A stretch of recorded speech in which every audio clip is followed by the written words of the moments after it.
निम्नलिखित जोड़ों में से किसने देशी रियासतों को भारतीय संघ का अंग बनने में सबसे महत्वपूर्ण भूमिका अदा की? आंसर बी है इसका सरदार पटेल और बीपी मेनन। क्वेश्चन एक का, ठीक है। क्वेश्चन दो है, भारत के संविधान में भारत को किस रूप में वर्णित किया गया है? इसका आंसर है सी राज्यों का संघ। आते हैं क्वेश्चन तीसरे पे। भारतीय संविधान के निम्नांकित में से किस अनुच्छेद में राज्य पद को परिभाषित किया गया है? ये इसका आंसर है आंसर डी अनुच्छेद 12। आते हैं चौथे क्वेश्चन पे। निम्नलिखित में कौन सा राज्य का सबसे महत्वपूर्ण तत्व है? इसका आंसर है सी संप्रभुता। आता है क्वेश्चन 5 में। निम्नलिखित में से कौन सी एक भारतीय संघ राज्य पद्धति की विशेषता नहीं है?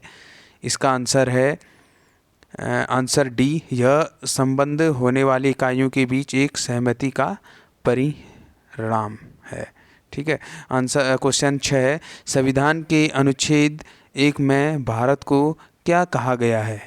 ये राज्यों का संघ, ठीक है। क्वेश्चन 7 है, निम्नलिखित में से किस अनुच्छेद में इंडिया को भारत भी कहा गया है? ये 1 में है। आते हैं 8वें क्वेश्चन पे। भारत के संविधान के किस अनुच्छेद के अंतर्गत संसद नए राज्यों को भारतीय संघ में सम्मिलित कर सकती है? आंसर है बी अनुच्छेद 2 में। आते हैं 9वें क्वेश्चन पे।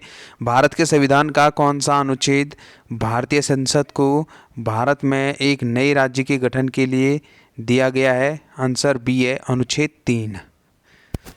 आते हैं 10वें क्वेश्चन पे, जो वेरी वेरी मोस्ट इम्पोर्टेंट है सभी क्वेश्चंस। भारत में एक राज्य की सीमा में परिवर्तन किया जा सकता है अनुच्छेद 3 में दी गई प्रक्रिया के अनुसार। इसका आंसर डी है, ठीक है, 3 में दी गई प्रक्रिया के अनुसार। वेरी वेरी मोस्ट इम्पोर्टेंट है दोस्तों ये सभी जो मैं वन लाइनर लेके आया हूँ। निम्नलिखित में से कौन एक नए राज्यों के निर्माण के लिए संवैधानिक उपबंध नहीं है? इसका आंसर डी है, एक राज्य संघ राज्य क्षेत्र शामिल कर सकेगा। आंसर क्वेश्चन है 12, नए प्रदेश के सृजन एवं उसकी सीमा निर्धारण का अधिकार है? आंसर ए संसद, ठीक है।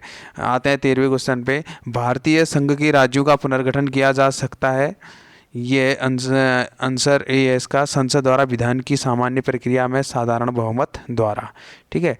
आता है क्वेश्चन 14 में। भारतीय संविधान के अंतर्गत राज्यों की सीमाओं में क्षेत्रीय परिवर्तन किया जा सकते हैं अनुच्छेद मतलब क्वेश्चन सी आंसर सी है संसद के विधेयक के द्वारा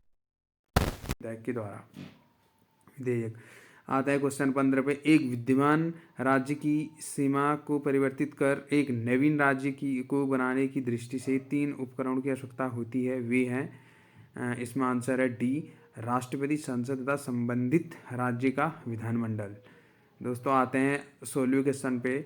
भारत में नए राज्य का गठन से होता है, किससे होता है? आंसर बी सरल बहुमत, ठीक है। आते हैं 17वें क्वेश्चन पे। भाषाई प्रांतीय आयोग का गठन जून 1948 में किसकी अध्यक्षता में की गई थी? आंसर सी है एस के धर। क्वेश्चन 18 है, दिसंबर 1948 में किस आयोग की रिपोर्ट में यह कहा गया है कि भाषा के आधार के बजाय प्रशासनिक संविदा के आधार पर राज्यों का पुनर्गठन हो? आंसर ए है धर आयोग के रिपोर्ट पर, ठीक है। क्वेश्चन 20 है, भाषाई राज्यों की अवधारणा का पृष्ठांकन किया था? ये आंसर बी है धर कमीशन के द्वारा। क्वेश्चन 20 है, स्वतंत्रता के पश्चात भारत में भाषाई आधार पर पुनर्गठन निम्नलिखित में से किस कारणवश प्रारंभ हुआ था? इसका आंसर है दोस्तों वेरी वेरी मोस्ट इंपोर्टेंट है जो क्वेश्चन है इसका सी है पी श्री रामुलु की मृत्यु पर, ठीक है। वेरी वेरी मोस्ट इंपोर्टेंट है ये सब। आते हैं एक क्वेश्चन 21 पे। निम्नलिखित में से स्वतंत्र भारत का वह सबसे पहला राज्य कौन सा है जो केवल भाषाई आधार पर बनाया गया था? आंसर है बी आंध्र प्रदेश। क्वेश्चन 22 में है 22, वांचू रिपोर्ट के आधार पर प्रथमतः भाषा की भाषी राज्य गठित किया गया था? A answer A Andhra Pradesh 1953, ठीक है। आते हैं आज के 23वें क्वेश्चन पे 23 जो लास्ट क्वेश्चन है, ठीक है। तत्कालीन मद्रास प्रांत के भाषाई पुनर्गठन के बाद एक अलग आंध्र राज्य का गठन किस वर्ष किया गया था? इसका आंसर ए है 1953। वेरी वेरी मोस्ट इम्पोर्टेंट सभी क्वेश्चन है यहाँ पे, मैं जो सीरीज़ लेके आया हूँ आज से, ठीक है।